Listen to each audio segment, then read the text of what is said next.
अरे काजल भैया का हो करे जा अशोक चाचा बिना मिश्रा जी देखिए हमने के बीच में म्यूजिक डायरेक्टर उत्तम सिंह जी भी आयल बनी और सथवे में आरती फिल्म के निर्माता निर्देशक प्रभुलेश मिश्रा जी भी आयल बनी हो आरती फिल्म्स जेकरा ऊपर इनके हाथ पड़ जाला समझो उतर जाला। हाँ ए भैया बात ठीक बा। ए सिद्धार्थ भाई बोलो कहे के भाव का बा का हो देखी मेरा रुआ अपना पति से का कहतिया के ना कहतिया ए भाई कैसे हो भाई बोला बोला।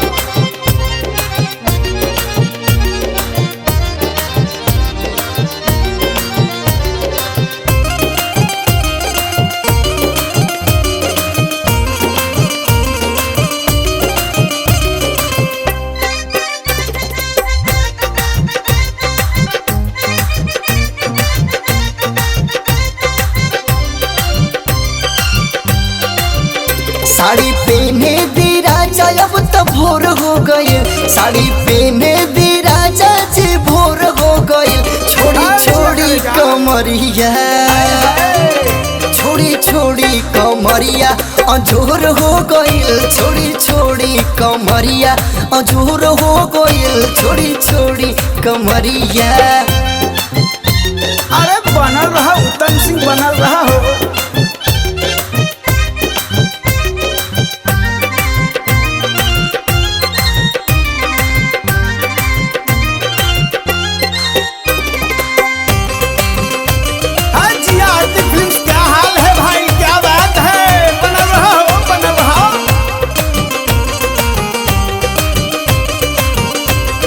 रात भर लागल रह भर नहीं मन हो, भरे नहीं मन राजा भरे नहीं मन हो त भोर हरिये में हो जाला गरम हो जाला गरम राजा हो जाला गरम हो।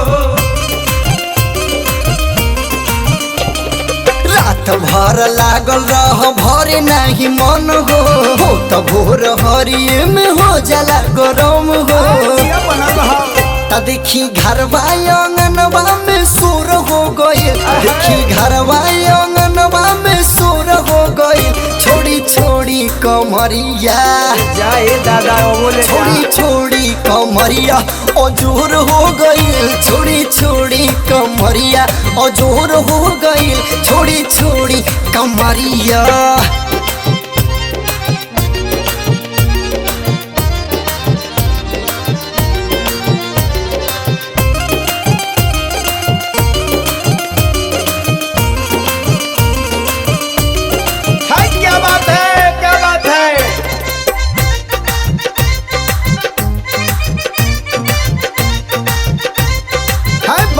बनल रहा उत्तम सिंह बनल रहा हो भाई। छोड़ी दे राघो काजल अब जीर दियाइल, राजा अब जीर दियाइल। हर घरी रहला ही जाला लसियाइल, नहीं लसियाइल राजा नहीं लसियाइल। ए जी छोड़ी दे राघो काजल अब जीर दियाइल, हर घरी रहला ही जाला लसियाइल। रउआ चक्कर में देह कमजोर हो गइल, रउआ चक्कर में देह कमजोर हो गइल। छोड़ी छोड़ी कमरिया जय हो छोड़ी छोड़ी कमरिया अजोर हो गइल, छोड़ा छोड़ा कमरिया अजोर हो गइल, छोड़ी छोड़ी कमरिया।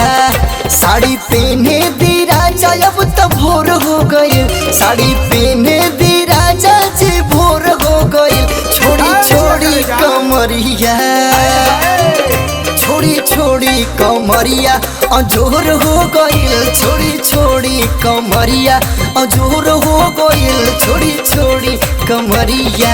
छोड़ दे प्रभुलेश मिश्र छोड़ दो।